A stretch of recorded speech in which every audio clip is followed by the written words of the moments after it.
Christmas in Rodolivos.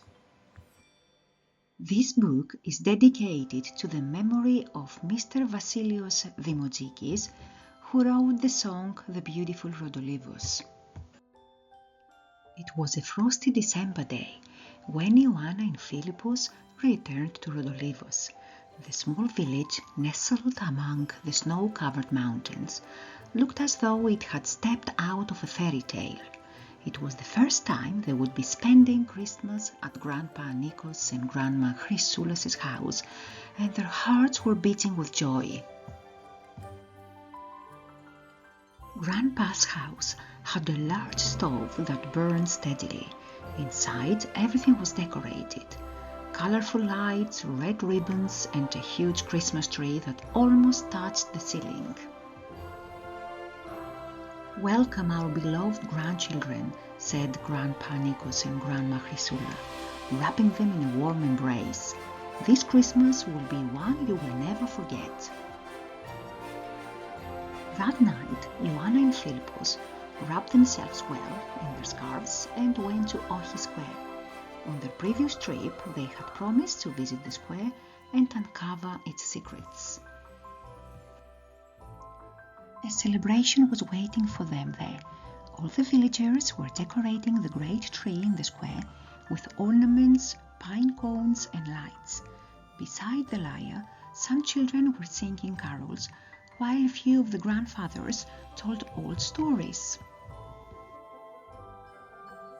Ohi Square wasn't just a place.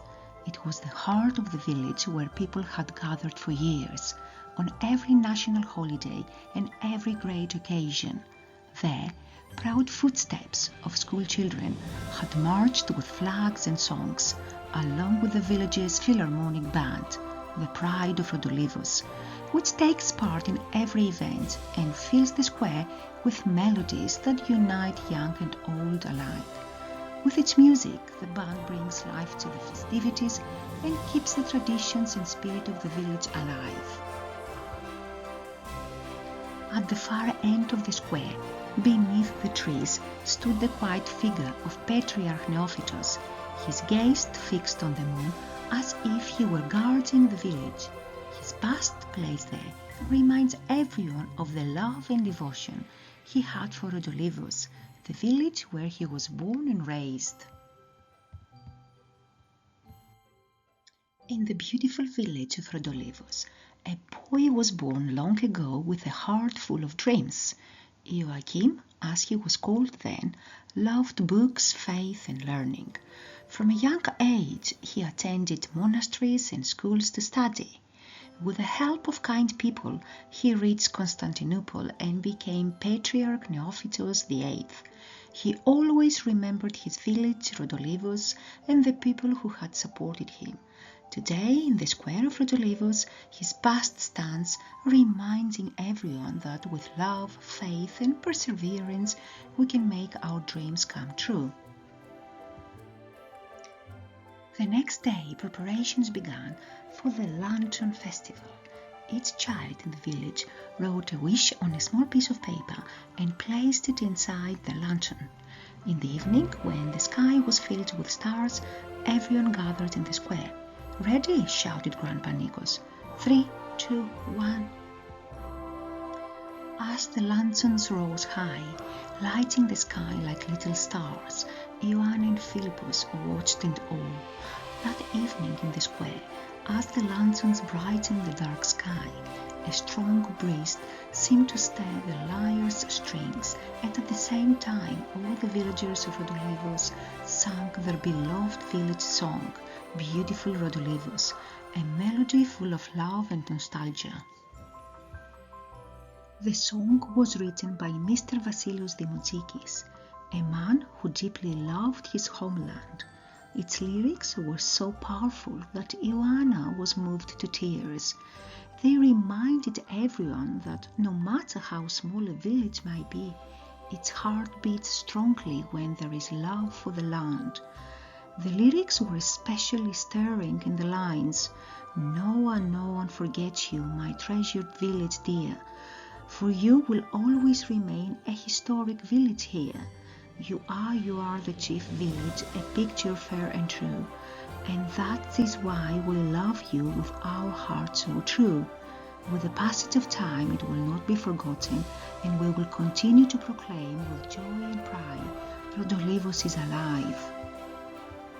As the song ended, Ioanna felt something beneath the snow, a wooden object.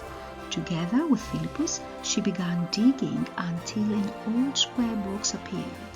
The box was hidden beneath the stones, right where the lyre stood.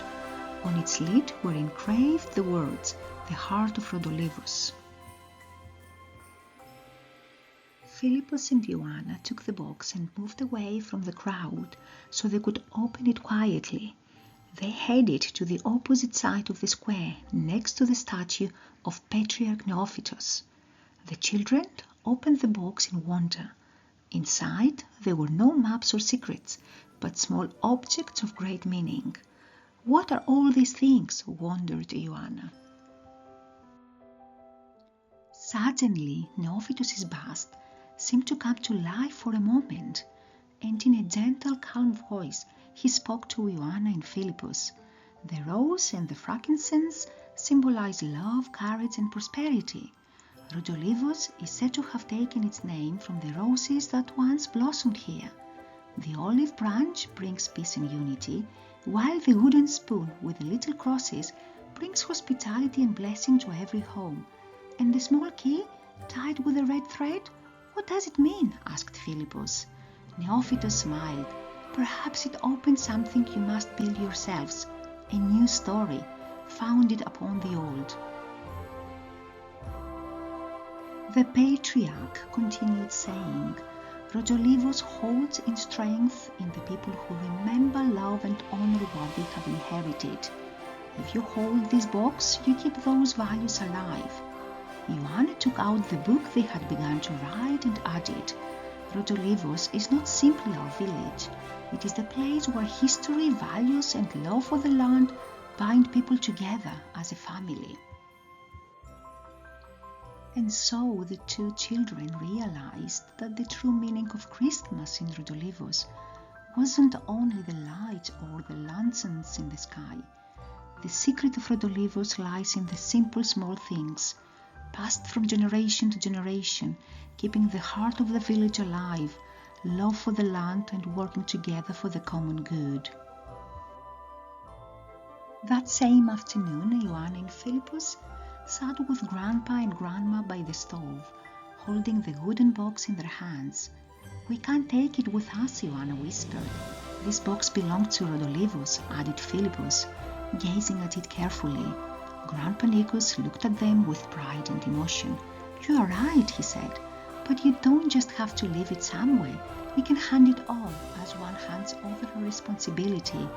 Let it begin something new, something of your own that continues the story of this place. The following day, the children went to the village primary school. There, the headmistress welcomed them, having already heard about the box from Grandpa Nikos. We want to leave it here, the children said, and we would like to suggest something, Ioanna added. Every Christmas, the children of the school should read the story of Rodolivos and add something to the box, a wish, a small object, a drawing. The headmistress smiled, moved. What a wonderful idea! We'll call it the Box of the Heart of Rodolivos. Each class will fill it with something of their own every year. In this way, the next generations will remember and continue. Before leaving the village, Ioanna and Philippos visited the square one last time. It was quiet, only the snow fell silently, adorning the trees. We'll come back, said Philippos. Perhaps next time we'll discover more secrets, added Ioanna with a smile. As they walked back towards the grandfather's house, through the narrow lanes of the village, they softly sang, No one known ever forgets you, my cherished village, for you will always remain a historic place. And just before they stepped inside, they whispered together, With the passage of time, it will not be forgotten, and we will continue to proclaim with joy and pride, Rodolivos is alive.